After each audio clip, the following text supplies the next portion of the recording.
Hey guys, what's up? Welcome back dito sa ating channel. This is part 2 of the video na na-upload natin nung una, yung quest ni Gihos. So, eto yung kung paano naman natin makukuha yung blue base or yung nag-iisang isda dito sa Pixels. Okay? So, nandito yan sa Carnival.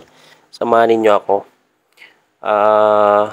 Yan. So, maglakad-lakad kayo so may itaas na bahagi. Yan.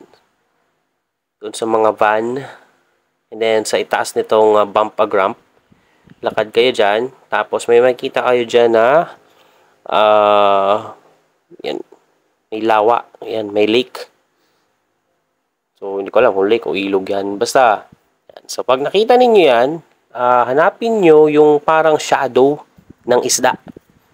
So kung saan banda yan, yan, doon kayo lumugar. Ayun, nakikita ko na, diba? So, may parang gumagalaw sa tubig. So, yan yung shadow. Now, use GeoSnap and then click on that shadow.